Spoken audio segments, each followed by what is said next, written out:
আজকে আমরা পড়ব চ্যাপ্টার 2 এর constitution of criminal courts and offices section 14 থেকে 17। আর এখানে এই যে সেকশন 14 থেকে 17 এর যে টেবিলটা রয়েছে এটা আগে বুঝবো, তারপরে আমরা বেয়ার অ্যাক্ট হিসাবে পড়ব।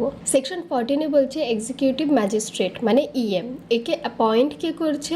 স্টেট গভর্নমেন্ট অ্যাপয়েন্ট করছে এক্সিকিউটিভ ম্যাজিস্ট্রেটকে, মানে জজের নাম, ঠিক আছে, মানে জজকে আমরা এক্সিকিউটিভ ম্যাজিস্ট্রেট বলছি। তো তাকে কি হিসাবে অ্যাপয়েন্ট করছি? অ্যাজ ডিএম ভাবে, অ্যাজ অ্যাডিশনাল ডিএম, মানে ডিএম এর একটা ডিএম রয়েছে, আরো বেশি ডিএম চাই তো অ্যাডিশনাল ডিএম, আর সাব ডিভিশনাল ম্যাজিস্ট্রেট মানে তার আন্ডারে আবার সাব ডিভিশনাল, তাহলে ডিএম, এডিএম অ্যান্ড এসডিএম। এবার বলছে স্টেট গভর্নমেন্ট যদি চায় তাহলে মে কনফার, মানে যদি চায় তাহলে পাওয়ার দিতে পারে এক্সিকিউটিভ ম্যাজিস্ট্রেটকে। কাকে?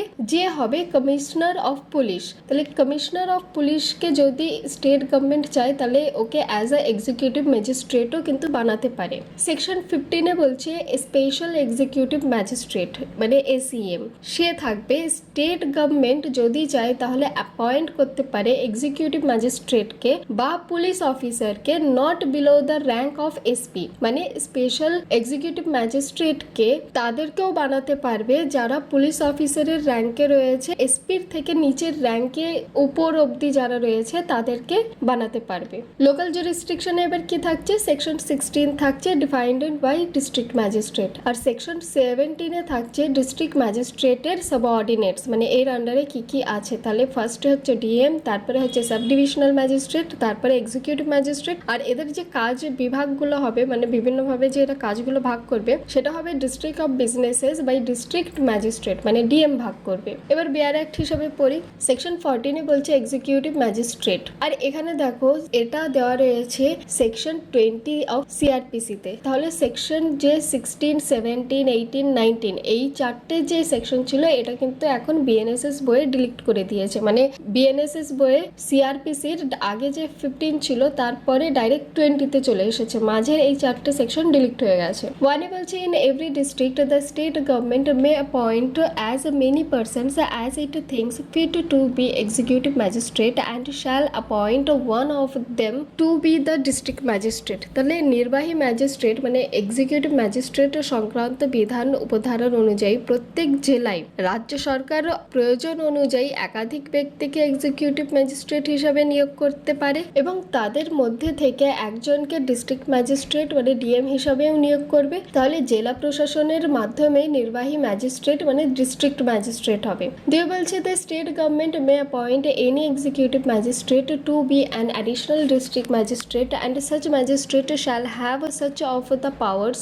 of a district magistrate under this Sanhita or under any other law for the time being in force as may be directed by the state government। তাহলে রাজ্য সরকার চাইলে কোনো এক্সিকিউটিভ ম্যাজিস্ট্রেটকে অ্যাডিশনাল ডিস্ট্রিক্ট ম্যাজিস্ট্রেট মানে ADM হিসেবে নিয়োগ করতে পারে।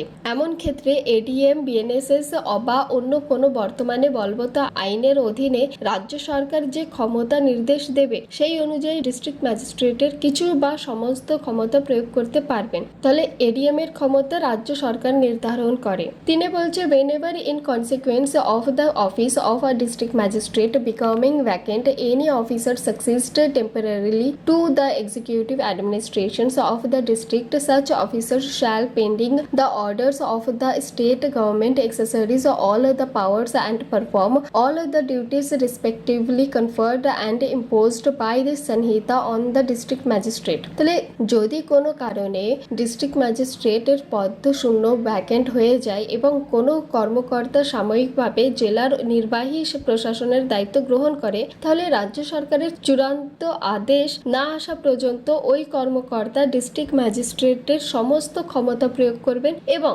District ম্যাজিস্ট্রেটের সমস্ত দায়িত্ব পালন করবেন এই সংহিতার অধীনে, মানে অ্যাজ পার BNSS। তাহলে সহজভাবেই যদি বলি এক্সিকিউটিভ ম্যাজিস্ট্রেট ও ডিএম নিয়োগ হচ্ছে রাজ্য সরকার করবে। ডিএম জেলার প্রধান নির্বাহী ম্যাজিস্ট্রেট হবে।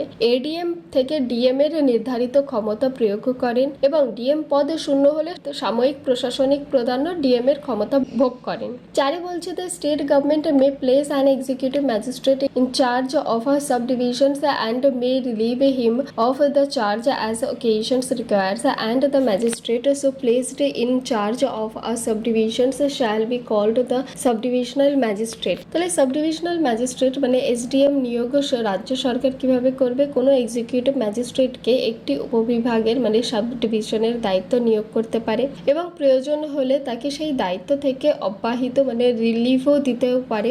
যিনি এইভাবে উপভোগের দায়িত্ব নিযুক্ত হবেন তাকে বলা হবে সাব ডিভিশনাল ম্যাজিস্ট্রেট মানে এসডিএম। সহজ ভাষায় হচ্ছে এসডিএম হলেন উপবিভাগ স্তরের প্রধান নির্বাহী ম্যাজিস্ট্রেট। নিয়োগ ও অব্যাহতি দুটোই রাজ্য সরকারের ক্ষমতার মধ্যে। পাঁচে বলছে the state government may by general or special order and subject to such control and directions as it may deem to fit impose delegate its powers under subsections 4 to the district magistrate. তাহলে ক্ষমতা অর্পণ মানে ডেলিগেশনস of power রাজ্য সরকার ও সাধারণ আদেশে মানে general অর্ডারে বা বিশেষ আদেশে মানে স্পেশাল অর্ডারের মাধ্যমে নিজের উপধারার 4-এর ক্ষমতায় ডিস্ট্রিক্ট ম্যাজিস্ট্রেট মানে ডিএমকে অর্পণ করতে পারে। তবে রাজ্য সরকার যে নিয়ন্ত্রণ মানে কন্ট্রোল ও নির্দেশ আরোপ করা প্রয়োজন মনে করবে সেগুলোর অধীনেই এই ক্ষমতা প্রয়োগ হবে। তাহলে সহজ ভাষা হচ্ছে যে রাজ্য সরকার চাইলে এসডিএম নিয়োগ করা বা বাতিল করার ক্ষমতা ডিএমকে দিতে পারে।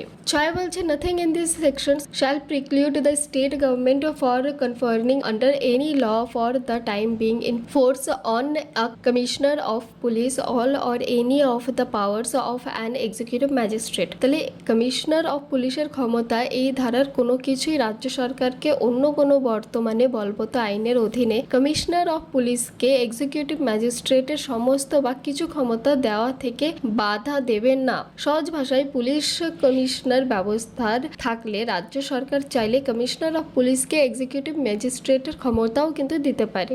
সেকশন 15 বলছে special executive magistrate the state government may appoint for such term as it may think fit executive magistrate or any police officer not below the rank of superintendent of police or equivalent to be known as a special executive magistrate or particular areas or for the performance of particular functions and confer on such special executive magistrate such of the powers as are conferable under the Sanhita on executive magistrate as it may deem fit। এবার দেখো এখানে আমি যে লাইনটা green করে রেখেছি তার মানে হচ্ছে এই লাইনটা আগে সিআরপিসিতে ছিল না। এই লাইনটা স্পেশালি অ্যাড করা হয়েছে বিএনএসএস এ, পুরো নতুন অ্যাড করা হয়েছে যার কারণে এটা গ্রিন। তাহলে কি বলছে যে বিশেষ নির্বাহী ম্যাজিস্ট্রেট মানে স্পেশাল এক্সিকিউটিভ ম্যাজিস্ট্রেট রাজ্য সরকারের যে মেয়াদ মানে টার্ম উপযুক্ত মনে করবে সেই মেয়াদের জন্য নিম্নলিখিতদের নিয়োগ করতে পারে অথবা এক্সিকিউটিভ ম্যাজিস্ট্রেট অথবা সুপারিনটেন্ডেন্ট অফ পুলিশ মানে এসপি বা সমমর্যাদার নিচে নয় এমন কোনো পুলিশ কর্মকর্তাকে যাদের বলা হবে স্পেশাল এক্সিকিউটিভ ম্যাজিস্ট্রেট।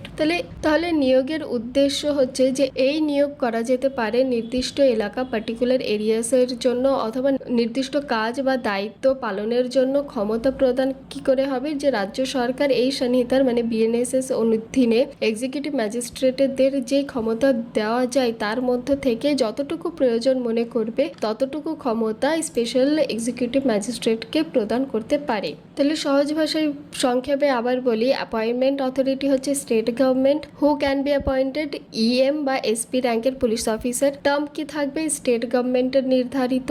এরিয়া আর ফাংশন কি থাকবে? স্পেসিফিক কিছু এরিয়া থাকবে, স্পেসিফিক কিছু ফাংশন থাকবে মানে কাজকর্মের। আর পাওয়ার্স কি থাকবে? ইএম এর মতনই পাওয়ার্স থাকবে মানে এক্সিকিউটিভ ম্যাজিস্ট্রেটের মতনই তাদের পাওয়ারগুলো থাকবে।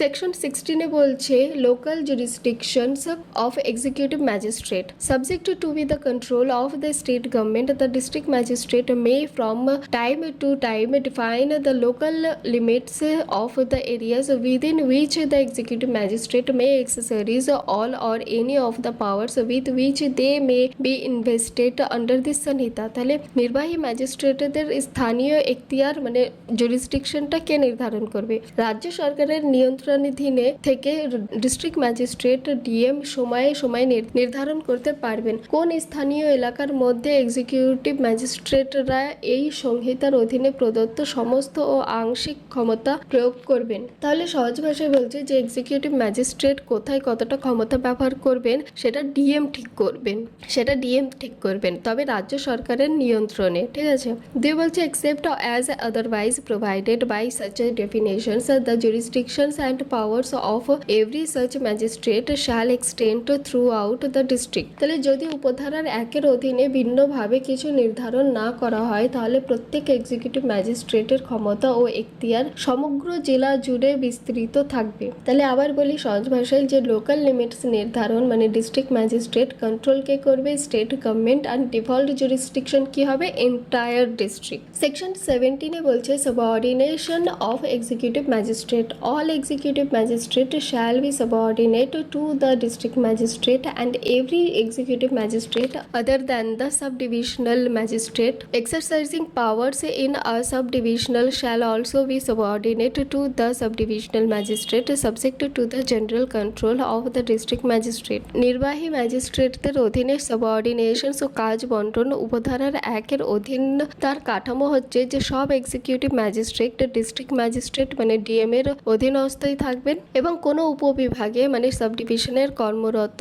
প্রত্যেক এক্সিকিউটিভ ম্যাজিস্ট্রেট যদি তিনি সাবডিভিশনাল ম্যাজিস্ট্রেট মানে এসডিএম না হন তাহলে তিনি ওই সাবডিভিশনাল ম্যাজিস্ট্রেটের অধীনস্থ থাকবেন। তবে এই অধীনতা থাকবে ডিস্ট্রিক্ট ম্যাজিস্ট্রেটের সাধারণ নিয়ন্ত্রণের মানে জেনারেল কন্ট্রোল অধীনে। সহজ ভাষায় হচ্ছে হেরারকি কি হবে যে ডিস্ট্রিক্ট ম্যাজিস্ট্রেট প্রথমে ডিএম, তারপরে হবে সাবডিভিশনাল ম্যাজিস্ট্রেট এসডিএম, তারপরে হবে আদার এক্সিকিউটিভ ম্যাজিস্ট্রেট। দিয়ে বলছে the district magistrate May from time to time make the rules or give special orders consistent with the Sanhita as to the distributions or allocations of a business among the executive magistrate subordinate to him। তাহলে কাজ বন্টনের ক্ষমতা কি হবে যে district magistrate সময়ে সময়ে এই সংহিতার বিএনএসএস বিধানের সঙ্গে সামঞ্জস্য রেখে মানে মিলতাল রেখে তার অধীনস্থ এক্সিকিউটিভ ম্যাজিস্ট্রেটদের মধ্যে কাজ বা দায়িত্বের বন্টন মানে distribution or allocations of business সংক্রান্ত নিয়ম রুলস প্রণয়ন করতে পারেন